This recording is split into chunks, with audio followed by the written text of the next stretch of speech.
The roast was getting cold, but nobody at the Miller family dinner table seemed to notice. They were too busy dissecting my latest failure. A bank teller, Michael? Really? My father's voice dripped with disdain as he cut into his meat. 4 years at Stanford Business School to become a bank teller. I took another sip of wine, letting the expensive Bordeaux, which I'd brought but nobody had acknowledged, roll across my tongue. At 32, I'd learned that silence was often the best response to these Sunday dinner interrogations. Your brother's making partner at his law firm, Mom chimed in, right on cue. And your sister just closed that huge real estate deal in Miami. Ah, yes, the golden children. James with his prestigious law degree, and Sarah with her thriving real estate empire. The pride of the Miller family. It's actually personal banking advisor, I corrected quietly, knowing it wouldn't matter. Dad's fork clattered against his plate. Oh, excuse me. Personal banking advisor, like that's any better. He leaned forward, his face flushing with familiar disappointment. Do you know what people say?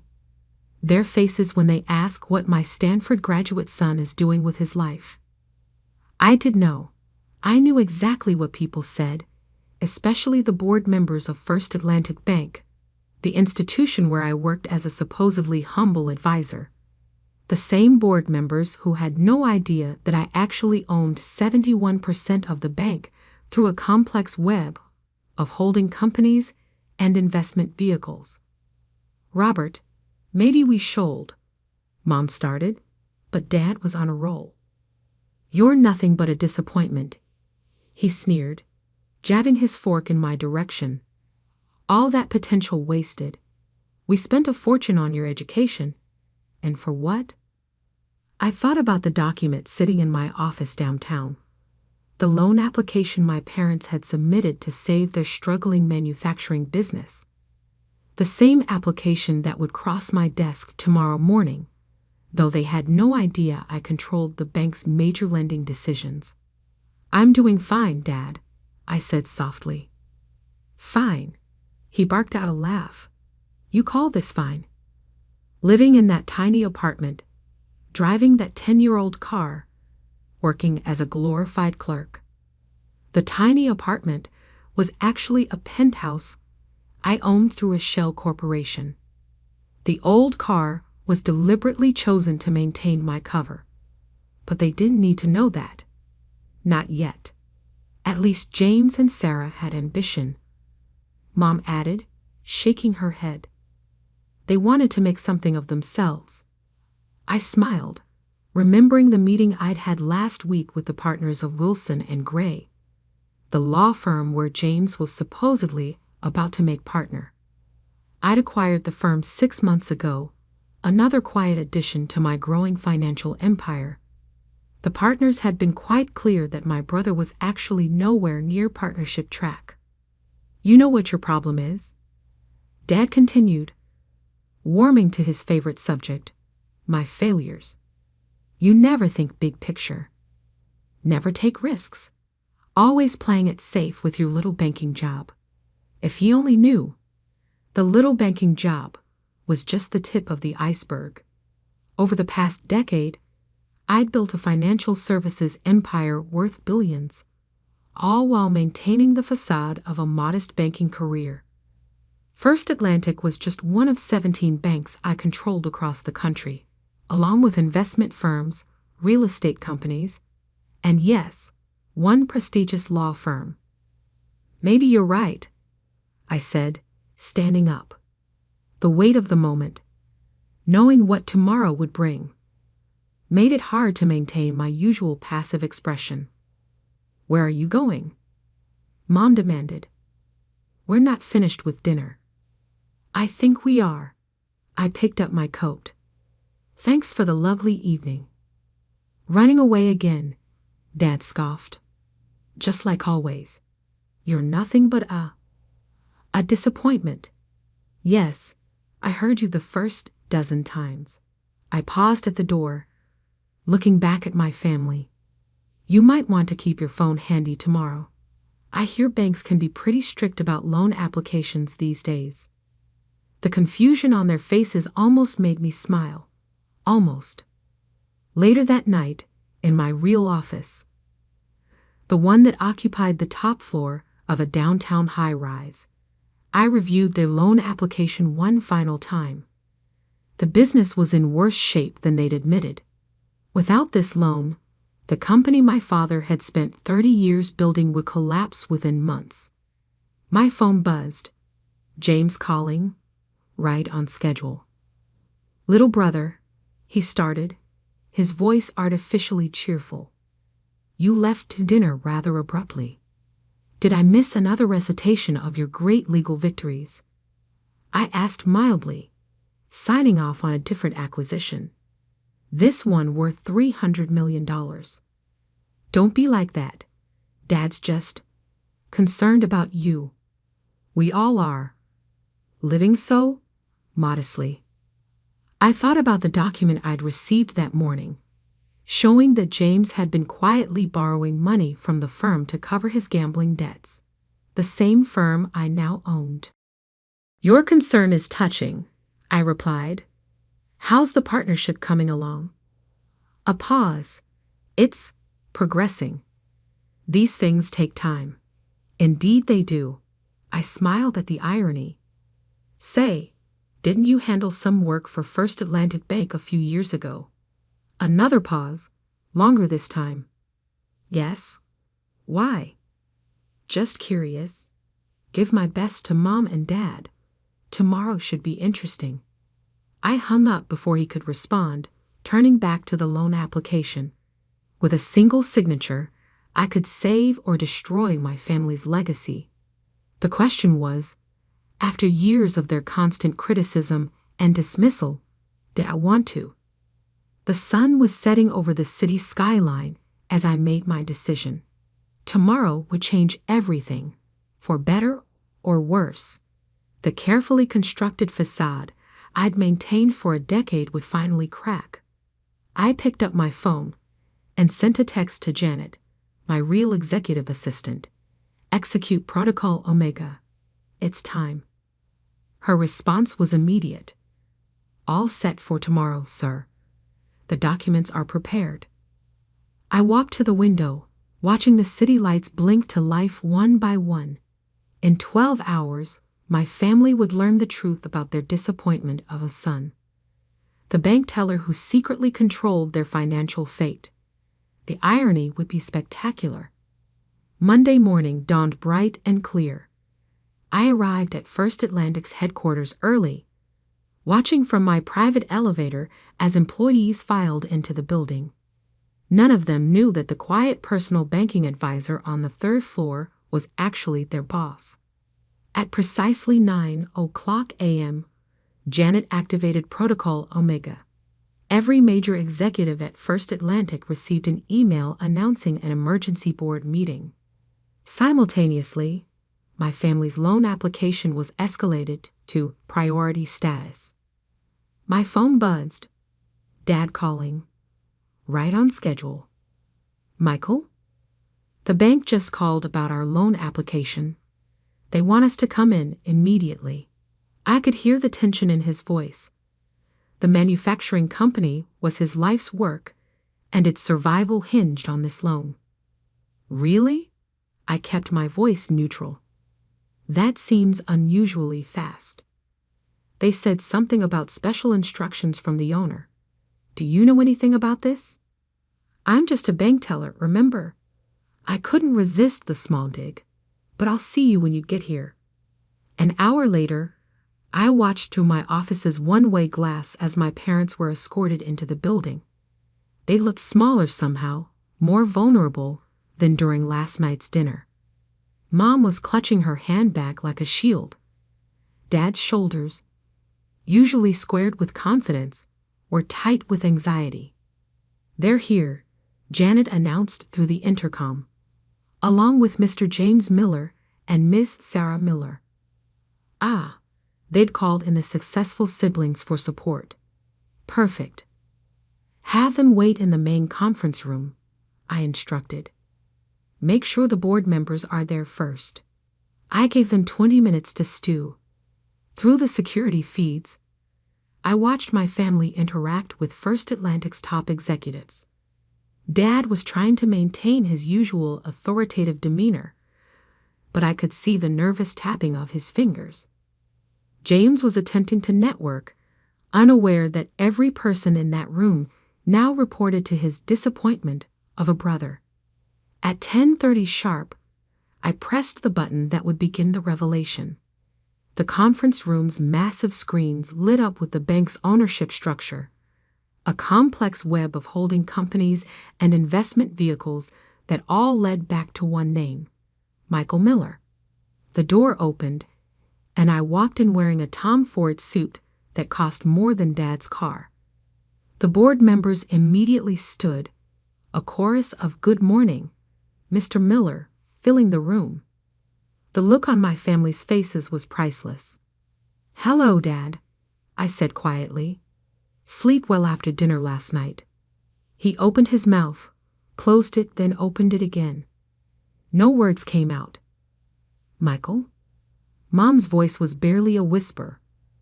What is this?"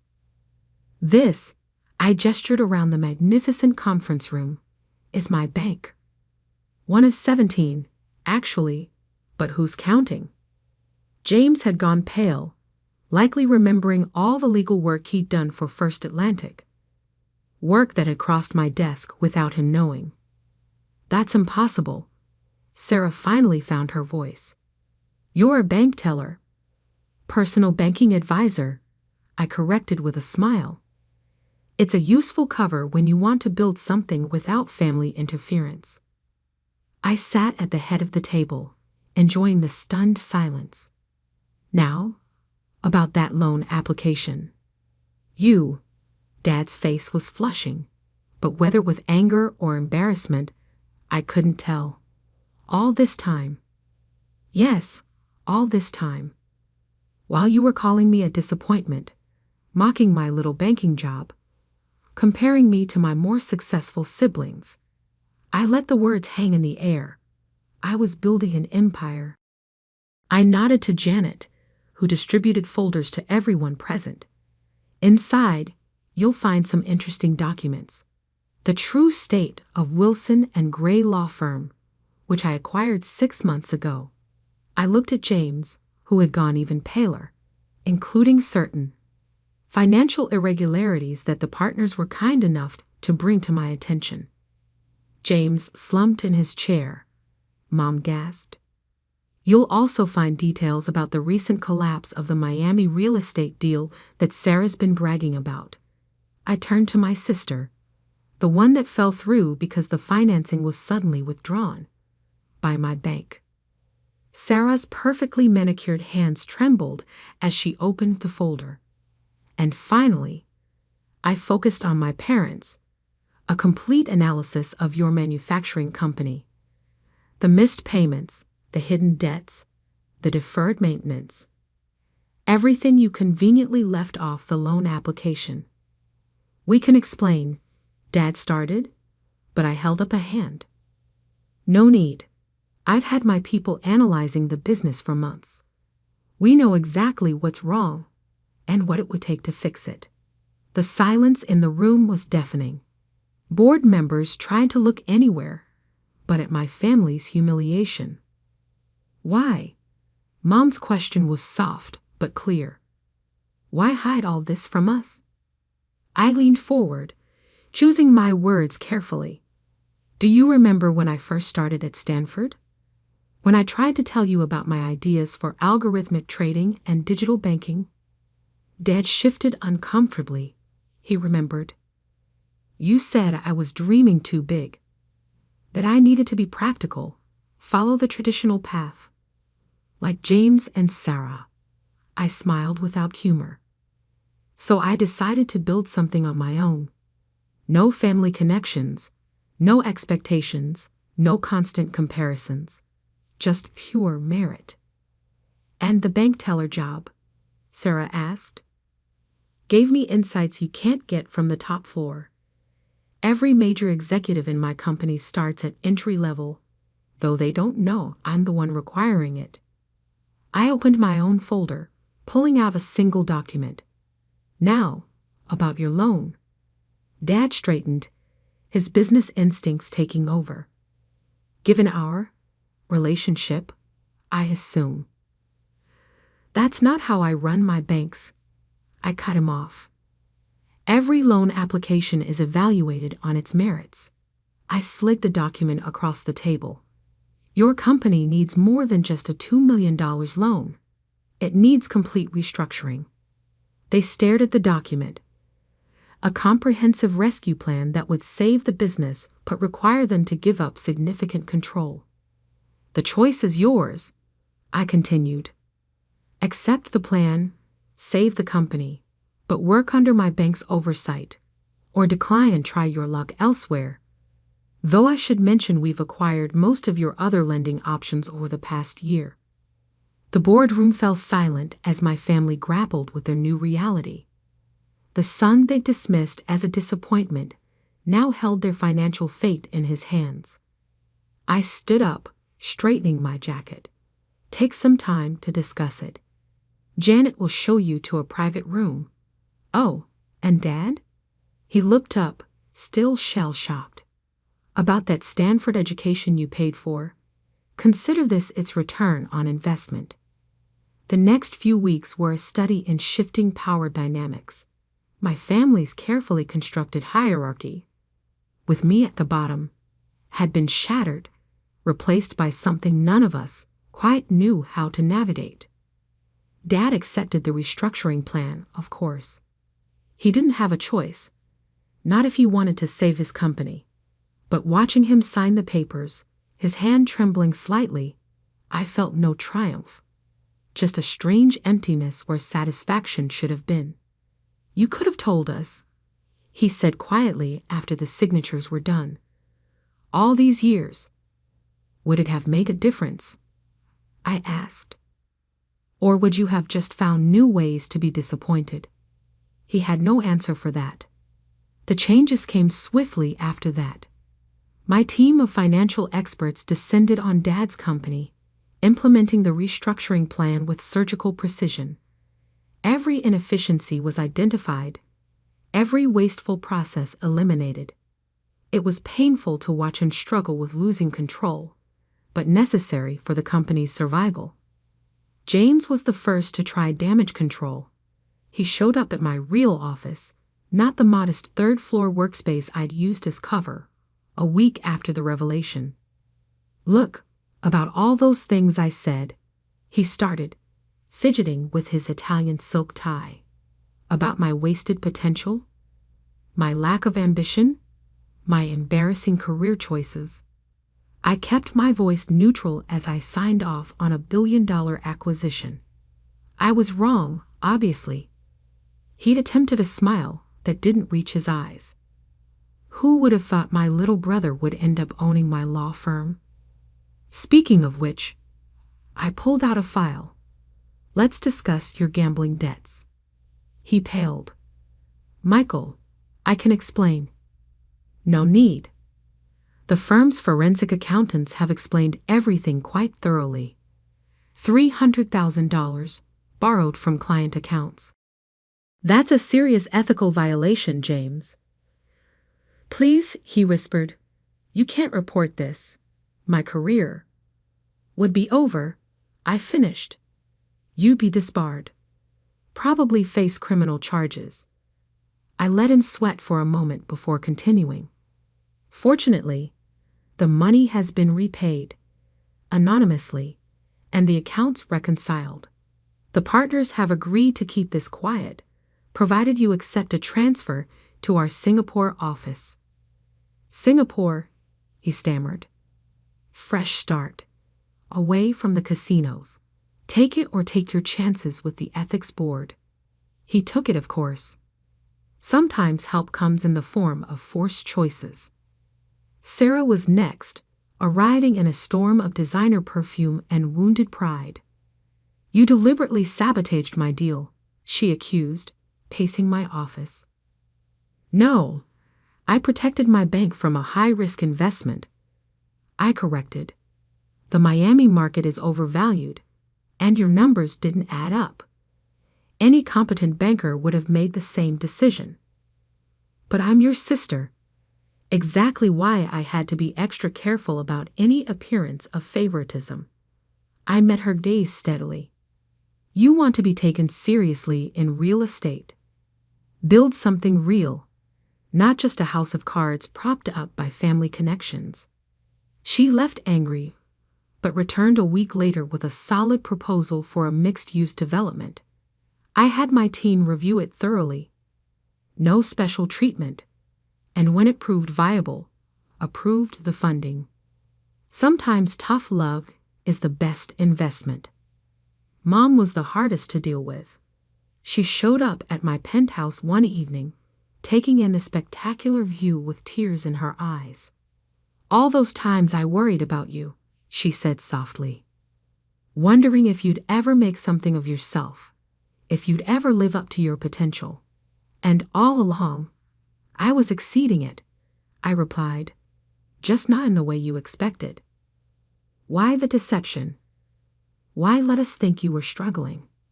I poured us both a glass of wine, the same Bordeaux they'd ignored at that last family dinner. Remember when I was 10 and I won the state math championship? She nodded.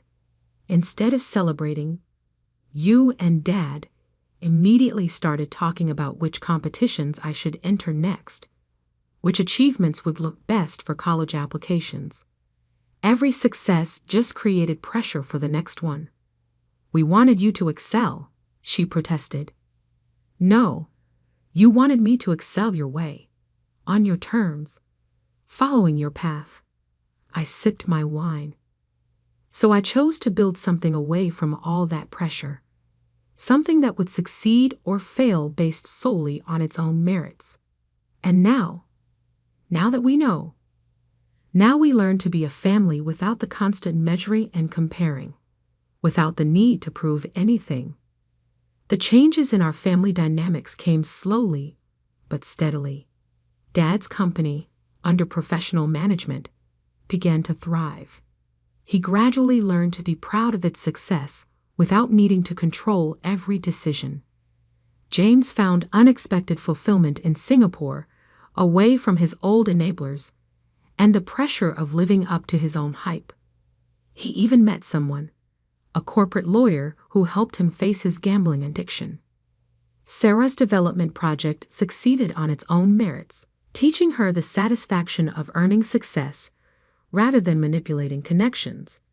She started mentoring young women in real estate, sharing lessons learned the hard way.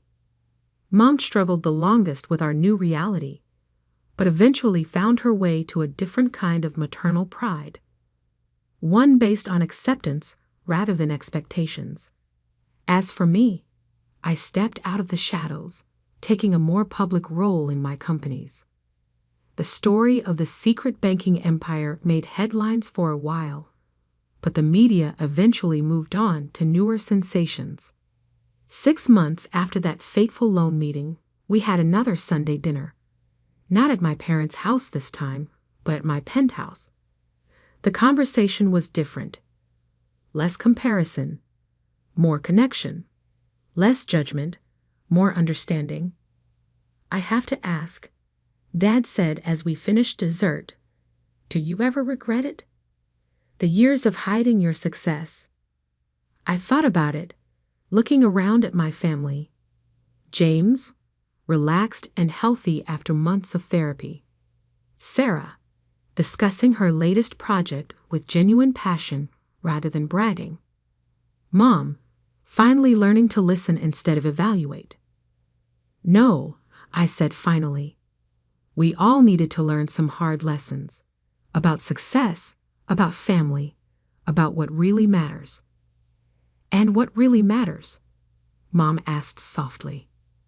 Not the size of your bank account or the impressiveness of your title, I replied, but the integrity of your work and the authenticity of your relationships.